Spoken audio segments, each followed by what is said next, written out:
s'est fait surprendre par l'Olympique Lyonnais. Et après, elles sont tombées, elles sont jamais arrivées à remonter la pente. Et puis, il y a eu une grosse Lotta Schelling pour ce match, qui a vraiment tout réussi. Bon, je trouve pas qu'elle est grossie. Si, elle a un petit peu grossi, elle nous l'a dit tout à l'heure. Allez, on regarde un peu ce résumé. 6-1 du côté de Moscou. L'OL féminin a pris une belle option sur la qualification pour les quarts de finale de la Ligue des Champions hier en Russie. Sur le terrain du FC Rossiyanka au nord de Moscou, l'attaquante suédoise de l'OL, Lotta Schelling, a survolé la rencontre, ouvrant le score dès la 10e minute de jeu. 5 minutes plus tard, c'est Camilla Billy qui double la mise d'une superbe frappe du droit. Les Lyonnaises se régalent en contre-attaque et Lotta Schelling porte le score à 3-0 à la mi-temps.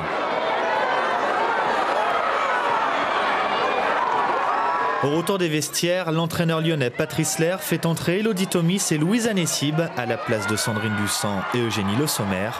Une formule plus offensive et c'est pourtant Rossiyanka qui revient au score par l'intermédiaire de son attaquante sud-africaine Emoye Ogbiaeva.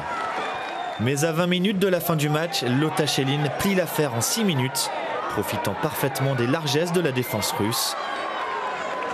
4 buts au total pour l'attaquante suédoise qui porte son bilan à 7 réalisations en 3 matchs de Ligue des Champions. Louise Anessib met un terme au festival lyonnais d'une belle frappe du droit. 6-1 score final. L'OL féminin a fait un grand pas vers les quarts de finale avant le match retour mercredi au stade de Gerland. Là, il faudrait donc à Gerland, mercredi soir, en prendre 6 sans en mettre un. Ouais, exactement. Pour se faire sortir. Ouais. Ça sent bon. Je vois pas bien comment elle pourrait sombrer comme ça.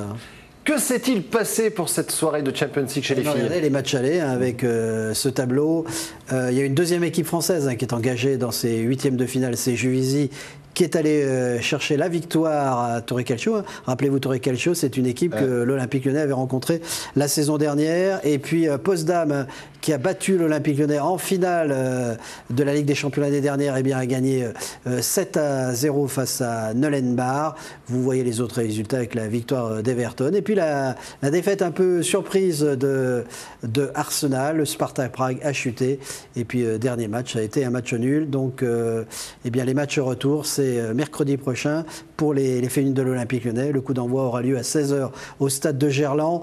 Et on attendra après le tirage au sort des quarts de finale et ça sera le 19 novembre prochain. Et si Juvisy se qualifie, ce qu'il faut espérer, et on peut avoir un match franco-français. Et on aura d'ailleurs à ce propos Bruno Bini, l'entraîneur de l'équipe de France féminine, qui sera notre invité sur ce plateau. Si vous connaissez Bruno, il a perdu 40 kilos. Donc on l'appelle maintenant Monsieur Bruno Demi.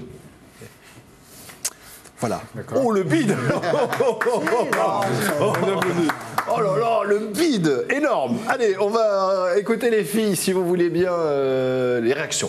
Les filles et l'entraîneur, parce qu'il y a aussi l'entraîneur qui parle dans cet entretien. Lotta Schelling, bien sûr, quadruple buteur durant cette partie. Eh bien, ils reviennent, ils analysent cette rencontre et vous avez vu, Patrice Lair parle même de l'avenir. Je pense qu'on était efficace aujourd'hui. Peut-être on pourrait marquer un peu plus, on pouvait marquer un peu plus, mais ça va parce que 6-1, c'était super bien. Ouais, moi j'ai mis mes buts. C'était pour mon ami Brett. Oui, c'est bien parce que on a pris quand même une avance qui est très importante quand même pour le match retour. Bon, il faudra rester sérieux, essayer de faire un très bon match devant notre public pour rester bien concentré. Bon, maintenant on va se remettre un petit peu dans le championnat, c'est-à-dire dès ce week-end, on va à La Roche-sur-Yon, il faut absolument gagner, toujours. Après on a le temps de repenser au match retour. Et surtout, il faudra enchaîner ensuite par Montpellier qui sera un tournant dans le championnat de France. Ce soir.